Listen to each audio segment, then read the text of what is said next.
अस्सलाम स्टूडेंट्स, उम्मीद है आप खैरियत से होंगे। मोहम्मद अवैस इकबाल बायो के एक नए टॉपिक के साथ आपके सामने हाजिर है। जैसा कि आपके इल्म में है, प्रीवियस लेक्चर्स में हमने जो है वो रेस्पिरेटरी डिसऑर्डर्स को पढ़ना स्टार्ट किया था। हमने ब्रोंकाइटिस को डिस्कस किया, एम्फीसीमा को पढ़ा, नमूनिया को पढ़ा। तो आज हम नए टॉपिक की तरफ चलते हैं, नए रेस्पिरेटरी डिसऑर्डर को डिस्कस करते हैं। वो हमारे पास एज़मा है, जिसके लिए उर्दू में दमे का लफ्ज़ जो है वो इस्तेमाल किया जाता है। प्रीवियस लेक्चर की तरह एज़मा के अंदर भी हम कुछ हेडिंग्स बनाएंगे और उनको डिस्कस करेंगे। इसकी डिस्क्रिप्शन को, causative agent, drawback, symptom, treatment और प्रिवेंशन को पढ़ा जाएगा। सबसे पहले मैं आपको अगर इसका इंट्रोडक्शन करवा दूं, इसकी डिस्क्रिप्शन को हम डिस्कस कर लें तो डिस्क्रिप्शन ये है कि ये जो एज़मा होता है ये फॉर्म ऑफ एलर्जी है, ये एक एलर्जी की किस्म है। इसमें ब्रोंकाई की दीवारें जो है वो सोजिश का शिकार हो जाती हैं और ब्रोंकाई के अंदर फ्लूइड भी भर जाता है, जिसकी वजह से हवा के गुजरने का रास्ता जो है वो तंग हो जाता है। आपको कीनली समझाने के लिए मैंने यहाँ पे एक डायग्राम बनाई है।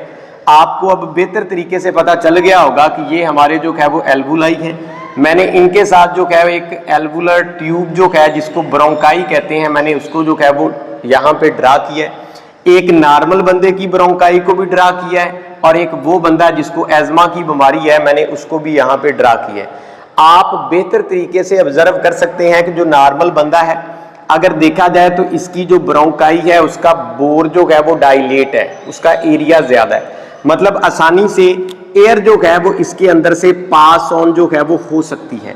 और जिसको एज़मा होता है उसकी दीवारें अंदर वाली साइड से सोजिश का शिकार हो चुकी हैं। हवा के गुजरने का जो बोर है, साइज है उसका सराख का, वो छोटा हो चुका है। सांस लेने में दुश्वारी होगी, सांस लेने में तंगी होगी। इस डिसऑर्डर के लिए एज़मा का लफ्ज़ जो है वो इस्तेमाल किया जाता है। फिर इसके बाद हम जो है वो कॉजेटिव एजेंट की तरफ चलते हैं। हमारे पास मुख्तलिफ तरह के हवा के अंदर एलर्जेंस जो है वो मौजूद होते हैं जो इस बीमारी का जो है वो बायस बनते हैं। उन एलर्जेंस को अगर डिस्कस किया जाए तो हमें बात करनी पड़ेगी डस्ट पार्टिकल की, जो कि फ्रीक्वेंटली ये पार्टिकल हवा के अंदर जो है वो मौजूद होते हैं। स्मोक बहुत ज़्यादा जो है वो हवा के अंदर मौजूद होती है। पोलन ग्रेन्स जो हैं वो भी इसका बायस बनते हैं। ये पौधों के जरदाने हैं जो पौधों से निकलते हैं। और इसके अलावा जो परफ्यूम है, मतलब किसी भी तरह की जो स्मेल है, इनसे ये ब्रोंकाई की दीवारों के सेल बहुत ज़्यादा सेंसिटिव हो जाते हैं। मतलब बाहर से कोई भी एलर्जेंस, चाहे डस्ट पार्टिकल आ जाए, चाहे कोई पोलन ग्रेन आ जाए, चाहे परफ्यूम का पार्टिकल आ जाए, जो ही वो आएगा उस जिस्म के ऊपर एज़मा का अटैक जो है वो अकर हो जाएगा। कीप इन माइंड, आप ही हमेशा जो है वो जहन में रखिएगा कि ये बीमारी जो है वो कंटिन्यूस स्टेट नहीं होती। ऐसा नहीं होता कि लगातार वो बंदा जो है एज़मा का शिकार रहे। ये एक लॉन्ग टर्म डिजीज़ है, एक लंबी बीमारी है। इसमें एक बंदा जो है वो थोड़ी देर के बाद बिल्कुल ऐसे फील करता है कि वो बिल्कुल फ्रेश है, उसको ये बीमारी है ही नहीं। लेकिन दोबारा कोई भी एलर्जेंस हवा से अगर उसके जिस्म में आ जाता है, उसके ऊपर दोबारा से इस बीमारी का अटैक जो है वो आ जाता है।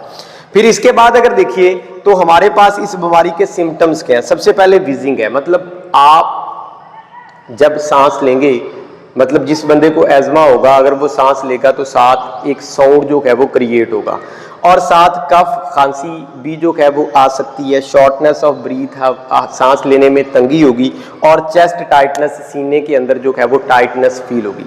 और लाजमी नहीं है कि जो सिम्टम्स एक बंदे को ज़ाहिर हो एज़मा के, वही सिम्टम किसी और बंदे को जो है वो ज़ाहिर हो।